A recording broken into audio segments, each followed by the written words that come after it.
Good morning sa lahat. Tara, basa na tayo ng ating libro guys. Magandang Balita, Biblia, November 11, 2024. Nandito na tayo sa aklat ng Lucas chapter 20, pag-aalinlangan sa kapangyarihan ni Jesus. Pakisabayan ako ng basa guys, nang pari-pareho tayo dito matuto sa salita ng Diyos at sa history na rin ni Jesus. Lucas chapter 20 verse 1.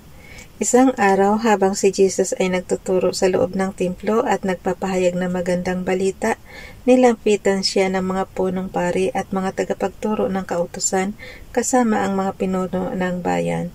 Verse 2, sinabi nila sa kanya, "Sabihin mo nga sa amin kung ano ang karapatan mong gumawa ng mga bagay na ito. Sino ang nagbigay sa iyo ng ganyang karapatan?" Verse 3, sumagot si Jesus, "Tatanungin ko muna kayo, sabihin ninyo sa akin kung kanino galing ang karapatan ni Juan na magbautismo, sa Diyos ba o sa tao?" Lucas chapter 20 verse 5. Kaya't nag-uusap-usap sila kung sasabihin natin sa Diyos, sasabihin naman niya sa atin, bakit hindi kayo naniwala sa Kanya? Verse 6, subalit kung sasabihin naman natin mula sa tao, babatuhin tayo ng mga tao dahil naniwala silang propeta si Juan. Verse 7, kaya ang sagot na lamang nila, hindi namin alam. Verse 8, kaya't sinabi ni Jesus sa kanila, kung gayon hindi ko rin sasabihin sa inyo kung sino ang nagbigay sa akin ng karapatan upang gawin ang mga ito. Ang talinghaga ng ubasan at sa mga katiwala. Nabasa na rin natin to guys sa Mateo tsaka sa Marcos, kaya binalik na naman nila sa sa Lucas. Makakabisado talaga natin to. Ang talinghaga ng ubasan at sa mga katiwala. Verse 9, nangaral muli siya sa mga tao at isinalaysay ang talinghagang ito. May isang taong nagtanim ng ubas sa kanyang bukid, iniwan niya iyon sa mga katiwala at siya'y nang ibang bayan sa loob ng mahabang panahon.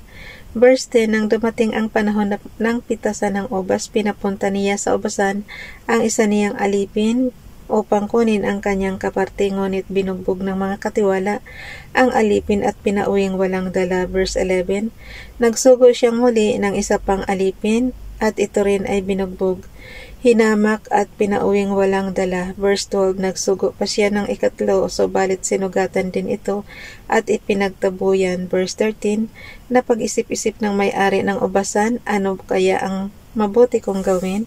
Mabuti pa yata'y ang minamahal kung anak ang papupuntahin ko, tiyak na siya igagalang nila. Verse 14, ngunit nang makita ng mga katiwala ang anak ng may-ari ng ubasan, nag-usap-usap sila at ang sabi, ito ang tagapagmana, patayin natin siya at nang mapasa atin ang kanyang mamanahin. Verse 15, siya ay inilabas nga nila sa ubasan at pinatay. Ano kaya ang gagawin sa kanila ng may-ari ng ubasan? Tanong ni Jesus. Verse 16, pupunta siya roon at papatayin ang mga katiwalang iyon at ipagkakatiwala niya sa iba ang ubasan. Pagkarinig nito, sinabi ng mga tao, huwag nawa itong ipahintulot ng Diyos. Verse 17, tiningnan sila ni Jesus at tinanong, kung gayon ano ang kahulugan ng talatang ito sa kasulatan? Ang batong itinakwil ng mga tagapagtayo ng bahay ang siyang naging batong panulukan. Verse 18, ang bumagsak sa batong ito ay magkakadurog-durog at ang mabagsakan nito ay magkakaluray-luray. Tungkol sa pagbabayad ng buwis.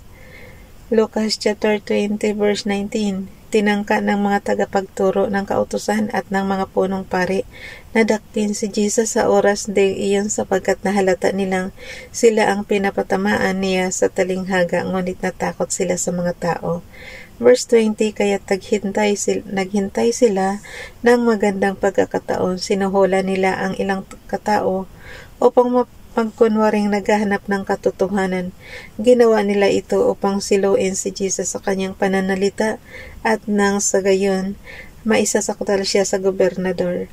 Verse 21, sinabi ng mga espiya kay Jesus, Guro, alam po naming totoo ang inyong sinasabi at itinuturo. Hindi kayo nagtatangi ng tao, kundi itinuturo ninyo ng buong katotohanan ang ibig ng Diyos na gawin ng tao. Verse 22, dapat po ba tayong magbayad ng buwis sa emperador o hindi? Verse 23, alam ni Jesus ang kanilang masamang balak kaya't sinabi niya. Verse 24, iabot ninyo sa akin ang isang salaping pilak. Kanino ang larawan at ang pangalang nakatatak dito? Sa emperador po, tugon nila. Verse 25, sinabi naman ni Jesus, kung gayon, ibigay ninyo sa emperador ang para sa emperador at sa Diyos ang para sa Diyos. Verse 26, nabigo sa harap ng madla ang hangarin nilang masilo siya sa kanyang pananalita at hindi sila nakaimik dahil sa pagkagulat sa kanyang sagot. Lucas chapter 20 verse 27, katanungan tungkol sa muling pagkabuhay. Lucas chapter 20 verse 27, ilang Saduseo naman ang lumapit kay Jesus. Ang mga ito ay nagtuturong hindi na muling mabubuhay ang mga patay. Verse 28, sabi nila, Guro, isinulat ni Moises para sa atin ang ganitong batas. Kung mamatay ang kuya ng isang lalaki, ay ito na naman yung walang kamatayang yung magkakapatid guys. Naging asawa yung byuda ng kuya nila. Okay.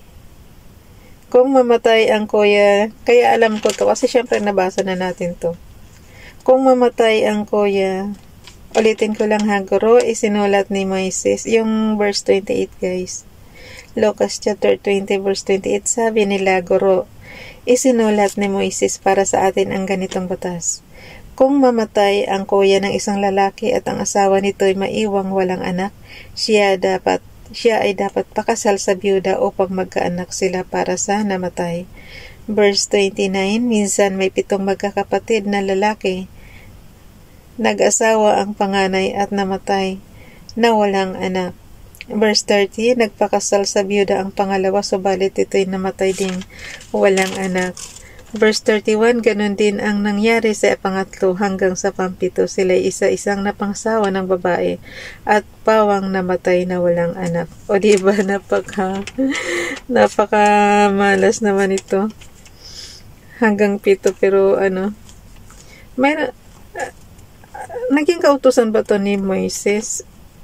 Paano yun kung hindi mo naman mahal yung nagiging byuda? Kaya napanood ko yung sa sila dito pala talaga yan. Hinopya yung, 'di ba naging byuda yung tapos, pero may anak naman. Kaya lang ba, dito kasi, ang example is walang anak, pero yung napanood natin is may anak naman. Pero ipinaasawa pa rin doon sa kapatid. Paano yung kung may asawa na yung mga kapatid din? Anong gagawin nila sa batas na yun? Okay, ulitin ko lang yung Lucas chapter 20 verse 31.